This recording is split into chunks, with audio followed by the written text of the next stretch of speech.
Hello everyone, I'm Anthony D'Souza and welcome to this series of videos on the exciting world of healthcare science.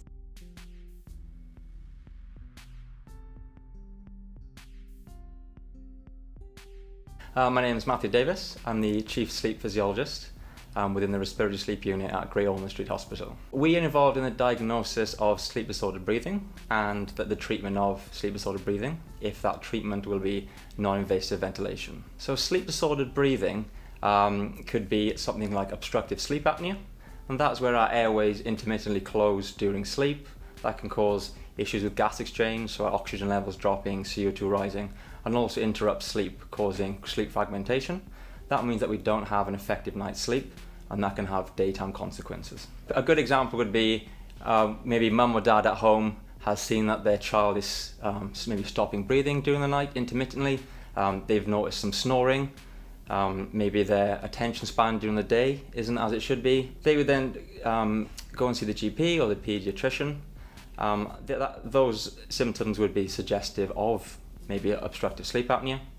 They would be referred to maybe a secondary care centre, and if they didn't have the capabilities there to do some sleep studies, they would then get referred to ourselves as a tertiary centre. So once our patients have had a sleep study, the results, the sleep study is analysed and reported on by physiologists such as myself. That report then goes to one of the sleep doctors, whether that's a fellow or consultant, who then also interprets that report and writes their own report. The most common cause of obstructive sleep apnea in children between the ages of 2 and 5 is large tonsils and adenoids. So they would then get referred to our ENT department, who would possibly remove the tonsils and adenoids. They would then have a follow-up sleep study, maybe 6 to 8 weeks later, to see if that has cured the obstructive sleep apnea.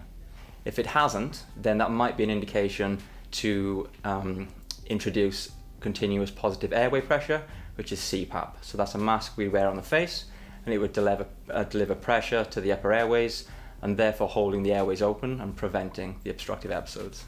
So how did I end up here? As a 15-year-old, I had no idea that respiratory and sleep physiology existed. My path was to become an electrical engineer. It's what my father did, and that's what I like to do. I liked dealing with equipment. I did a year of electrical engineering at university, and I felt that's not for me. So even though I like the technical side of things, I like to be with people and helping people. And that's where I found the field of physiology, which is a good mix of using equipment, understanding how it works, using that to treat patients, and understanding their physiology or pathophysiology. So then I transferred to what is now regarded as the PTP, so the Practitioner Training Program for Respiratory and Sleep Physiology. And after graduating, I started here at Great Ormond Street in a mixed position, which is 50-50 between lung function and sleep physiology. 10 years later, I'm still here, and I'm now Chief Sleep Physiologist. Hi, I'm Ricky, and I'm standing in for a patient today. When our patients arrive at the sleep unit, we of course show them into their room, make them feel settled and comfortable. We show them around the sleep unit itself, so they know where to go to make a cup of tea, have some breakfast in the morning, so they know their surroundings. Approximately half an hour before bedtime, we will attach all the sensors of our sleep study. So the sleep studies that we specialise in here at Great Ormond Street is what we call respiratory polygraphy. So this is a sleep study that is primarily measuring respiratory and some cardiac parameters during sleep.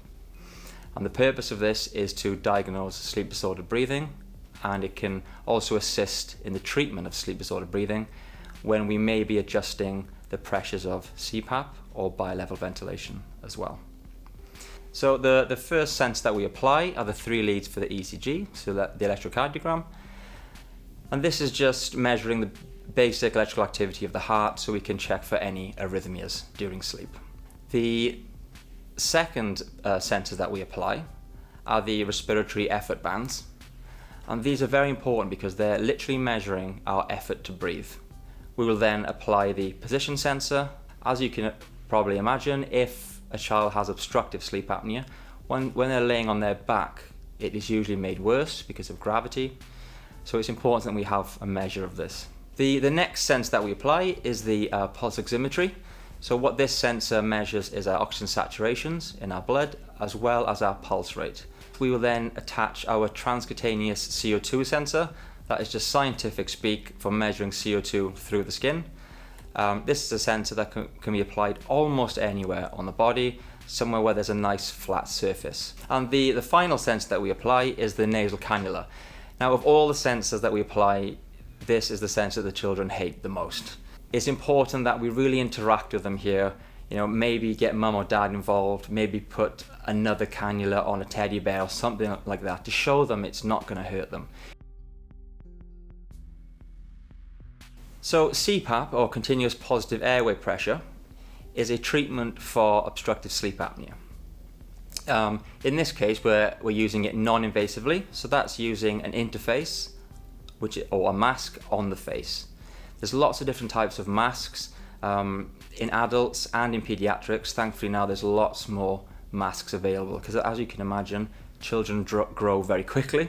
So it's important that we've got lots of different types of masks and sizes of masks to facilitate that growth.